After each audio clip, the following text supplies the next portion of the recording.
bien-aimés dans le Seigneur, très chers frères et sœurs, bonsoir et bienvenue sur ces plateaux des Talk Show JMC 2022. C'est déjà le troisième jour aujourd'hui. Nous continuons avec comme thème pour cette année, Lève-toi et sois éclairé. Et dans le cadre de JMC Talk Show, nous avons le plaisir de recevoir sur ces plateaux les bishops Pius Bayabo. Bonsoir. Bonsoir, bonsoir ma sœur. Comment allez-vous? Très bien, très bien.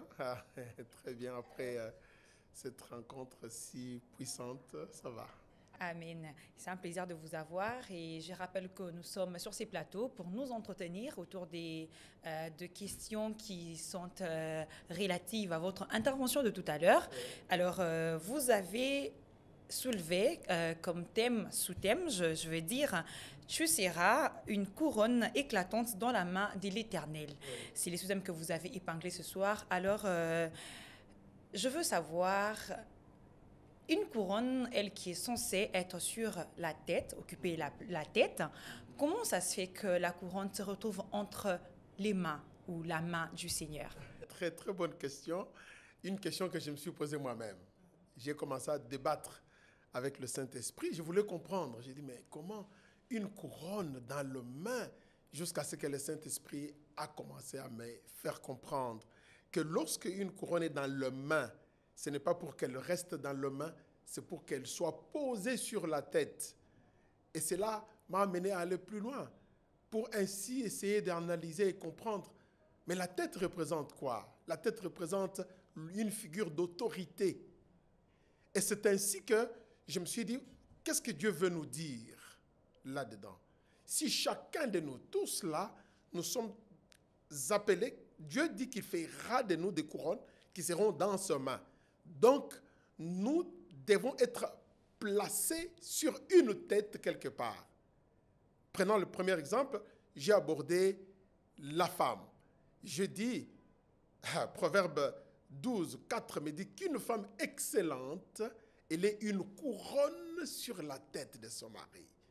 Et quand j'ai vu ça, ça m'a fait tout un clic. J'ai compris pourquoi la couronne, pourquoi une femme doit être cette couronne. Alors Dieu la placera sur la tête d'un homme. Elle deviendra ainsi l'honneur et la joie. Une couronne éclatante, hein, parce que les couronnes étaient généralement posées sur les têtes de rois ou de reines, sur les têtes de prêtres ou sur les têtes des invités qui venaient dans une fête. Donc ça symbolisait quand même le pouvoir et l'autorité. Et quand cette couronne, si une femme est sur la tête de son mari comme une couronne, donc elle devient l'honneur et la joie pour son homme. Voilà. Amen. Et justement, parlons de la femme. Elle a été la première figure d'autorité parce que vous avez dit que vous en citerez 4. Et donc, pour ce soir, vous en avez cité une. La grande figure d'autorité, vous avez dit la femme. Et donc, certainement, elle a un rôle particulier à jouer dans la vie d'un homme. Et quels seraient ces rôles particuliers que la femme a joué dans la vie d'un homme? Vous savez, lorsque Dieu à la création, j'aime bien l'histoire de Genèse. Lorsqu'on parle de la création, le premier jour, deuxième, troisième, quatrième, cinquième, et si Dieu crée l'homme, et après, nous regardons ce qui se passe. Dieu va mettre l'homme dans une position où il doit réaliser qu'il y avait quelque chose qui manquait. Alors, il donne à l'homme le travail. Il dit à l'homme de pouvoir donner le nom à tout ce qu'il avait créé. Et la Bible me dit que c'est là où l'homme réalisa qu'il n'y avait rien de semblable à lui. Et c'est ainsi que Dieu maintenant apparaît à l'homme et dit, il n'est pas bon pour que l'homme soit seul. Donc, l'homme réalise maintenant qu'il a un besoin. C'est ainsi que Dieu le plonge dans un sommeil et il créa l'homme. Il le créa pour qu'il soit une aide à l'homme. Il créa la femme plutôt pour qu'elle soit une aide à cet homme. Donc l'homme est incomplet, il vient jouer, la femme plutôt, excusez-moi, est incomplet, l'homme est incomplet, la femme vient pour compléter. Donc le rôle de la femme dans l'homme est vraiment très élevé. Ça peut nous prendre des jours et des jours pour vraiment exploiter cela. Ce qui manque dans l'homme, la femme vient l'ajouter. La femme étant une aide, c'est que quelque part, l'homme a une certaine faiblesse parce qu'on ne peut pas parler d'une aide, on ne peut pas aider ce qui est déjà fort. On aide là où il y a besoin d'aide.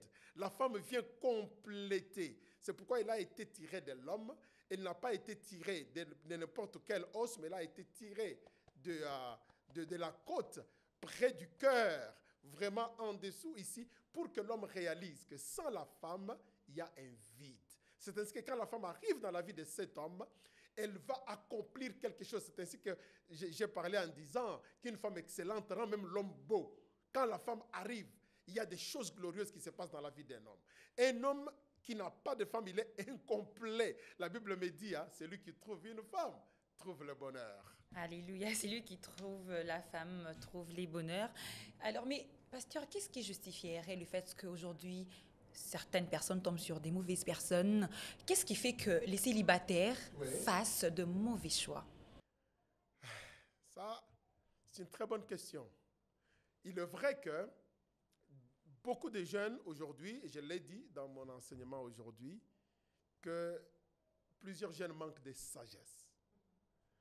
Et j'ai donné une référence des Écritures qui dit qu'on peut hériter les richesses, les maisons de ses parents et consorts, mais une bonne femme, c'est un don de Dieu.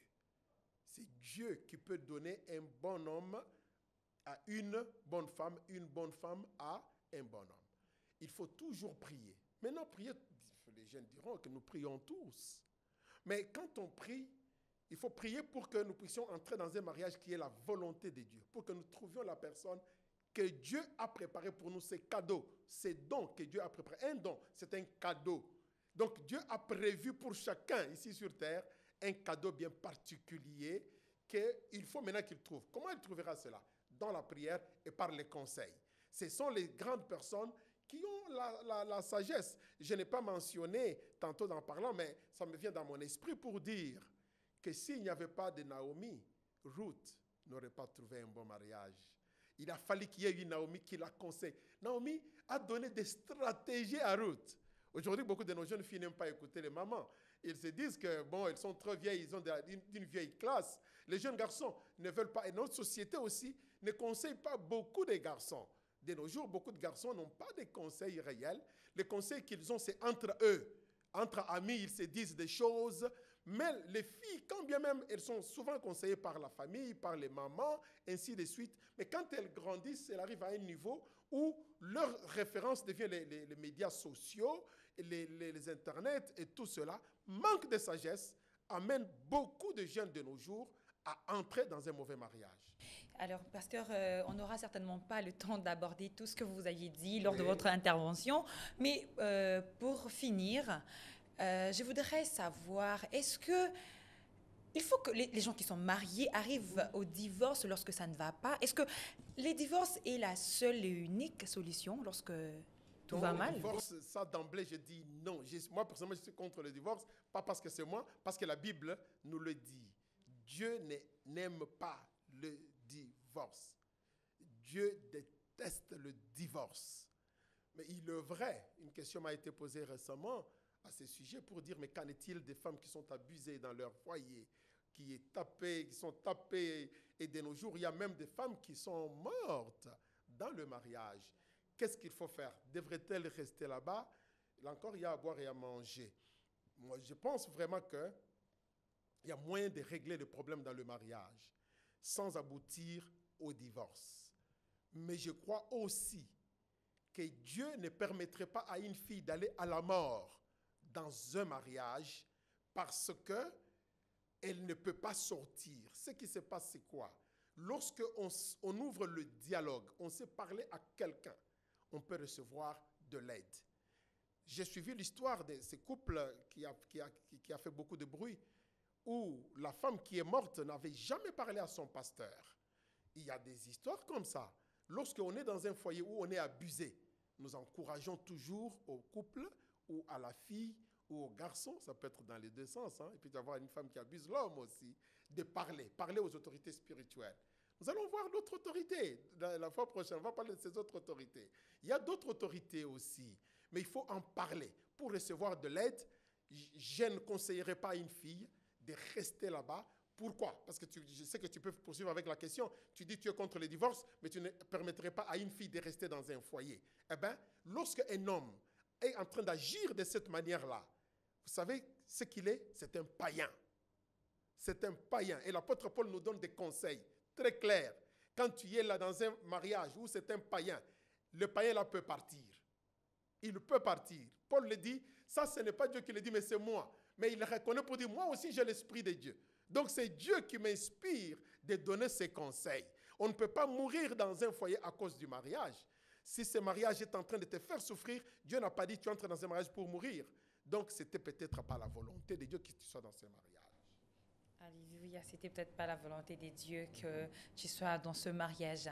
Alors, pasteur, je vous demanderai de prier pour toutes les personnes qui nous suivront, qui peut-être se retrouvent dans des situations très complexes dans le mariage. Et je voudrais vraiment que vous adressiez une parole, une prière à faire pour toutes ces personnes. Je voudrais parler à ces couples. Vous êtes dans le mariage, peut-être ça fait pas longtemps, parce qu'on en voit de nos jours, à peine quelques mois, quelques années, vous parlez déjà de divorce. Peut-être que pour vous, ça fait déjà plusieurs années que vous n'avez jamais connu le bonheur. Et vous vous dites, maintenant c'est la fin, je ne peux plus continuer dans cette direction. Je voudrais te dire que Dieu est bon. Dans sa bonté, il est un Dieu de réparation. Il y a encore de l'espoir, il y a de l'espérance. Je voudrais prier avec toi, Seigneur. Toi qui restaures, toi qui répares. Je prie, Seigneur, pour ce couple que tu puisses les toucher, les restaurer. Ce mariage qui est en train de terminer, redonne encore l'espoir.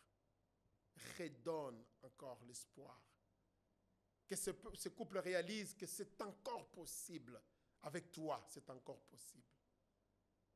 Seigneur, je me lève contre le divorce maintenant, au nom de Jésus, dans notre communauté, dans mon pays, dans les milieux chrétiens.